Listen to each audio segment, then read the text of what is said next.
Graça e paz da parte de Deus, nosso Pai, e da do Senhor Jesus Cristo. Mais uma vez um privilégio estar com você, celebrando a boa palavra de Deus nesse nosso encontro quase que diário. Enfim, se inscreva no canal, é importante para nós, espero que seja importante para você também. Ative o sininho para receber as notificações, dê o seu gostei, a sua apreciação, muito importante o seu comentário também. E muito importante você poder compartilhar desta palavra com alguém que você julgar que precise dela. Eu quero então celebrar com você hoje o Salmo de número 129, que diz assim: Muitas vezes me angustiaram desde a minha mocidade. Diga agora, Israel. Muitas vezes me angustiaram desde a minha mocidade, todavia não prevaleceram contra mim.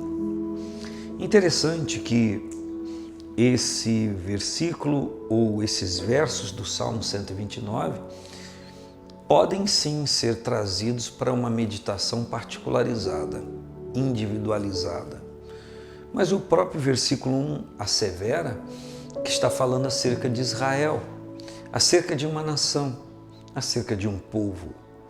E pensando sobre isso, existem muitas pessoas que gostam de gerir ou de se envolver com coisas que já começam grande, né? Aquilo lá já começou grande, que maravilha. Interessante que a nação de Israel foi formada a partir de um homem, do Abrão, a partir de um homem casado, que a sua mulher era estéril, não podia gerar filhos e Deus lhe prometeu crescimento, suscitar dele uma grande nação. A Bíblia chega a dizer que Abraão creu contra a própria esperança, porque a esperança dele era totalmente limitada àquilo que ele já vivia. E quando ele creu em Deus, isso suplantou, foi além daquilo que a probabilidade depunha acerca daquilo que ele estava ouvindo do próprio Deus.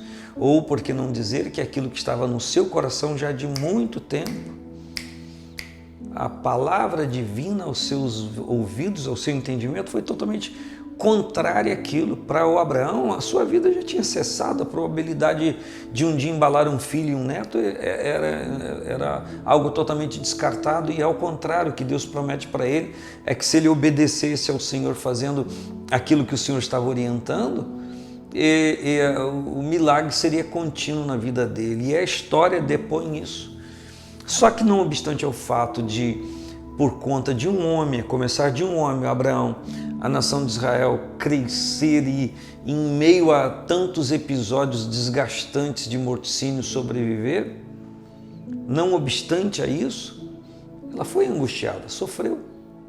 E por que não dizer que esta analogia ou esse entendimento, essa história, ela, como disse no início da fala a você, ela pode ser particularizada. Quantas coisas nós sofremos na vida, você sofre, porque não dizer está sofrendo agora, enquanto passa por isso ou tenta vencer, essas circunstâncias dizem assim: não dá, não vai dar, não deu, já era, desista, acabou. Mas o que a gente vê na história é o Deus que prometeu acompanhar a história de perto, junto com aquele que recebeu a palavra. E a própria história bíblica diz que Deus vem encorajar a Abraão em meio aos episódios que aparentemente concorriam para o contrário daquilo que era uma promessa divina. Então nós nos deparamos na história com Deus que não apenas libera uma palavra para nós e não nos anima mentirosamente, ao contrário, ele traz para nós o ânimo, mas na base da verdade, em coisas concretas, em coisas que se concretizarão, se cumprirão na nossa vida. E a Bíblia então está declarando: muitas vezes me angustiaram desde a minha mocidade. Diga, Israel, ele repete, muitas vezes me angustiaram desde a minha mocidade, é uma repetição. Todavia, não prevaleceram contra mim. Então, pode passar pela nossa mente o que a gente conhece na história e o que está escrito acerca dessa nação, de quantas vezes foram angustiados, e por que não dizer que que é mais popular, é mais comum, o morticínio, que dizem ser de 6 milhões de judeus por conta da época do nazismo, né? Que asseverou não só morticínio sobre os judeus, mas sobre tantas nações e matou tanta gente.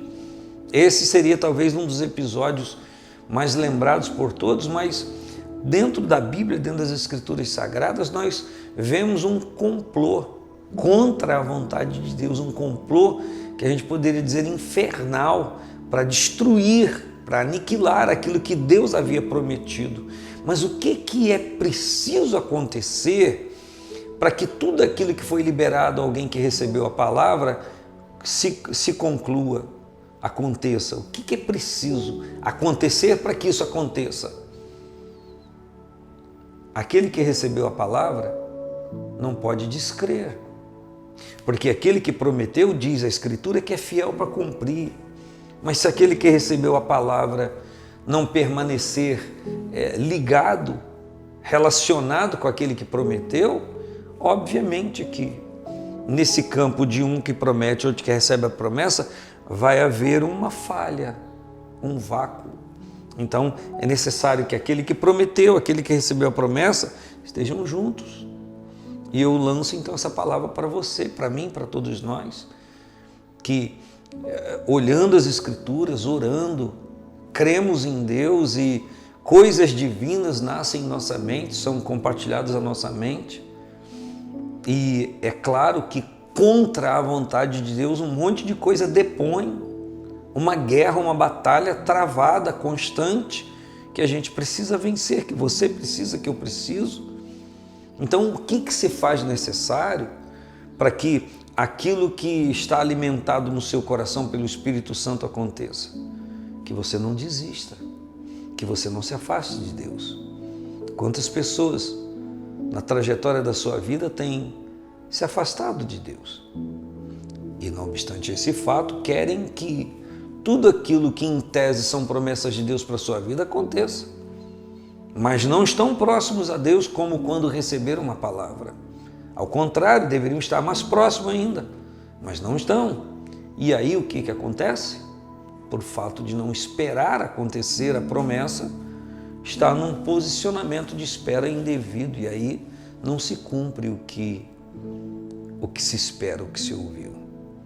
Que eu e você voltemos ao princípio de alguns propósitos do nosso coração, alguns princípios de postura diante do Senhor, para que, como estávamos quando recebemos a mensagem, quando recebemos a comunicação do Senhor, igualmente nós estejamos ainda mais achegados a Ele.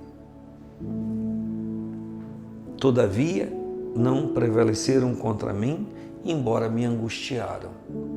Existem elementos que são angustiadores, mas não vão prevalecer porque nós continuamos crendo.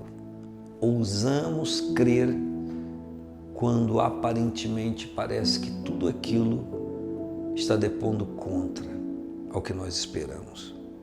É por isso que a fé é fé, porque crê em algo não visível e algo que não é nem sequer aparente. Mas aquele que prometeu continua sendo fiel para cumprir. Um grande abraço. Creia, se posicione. Amém e graças a Deus.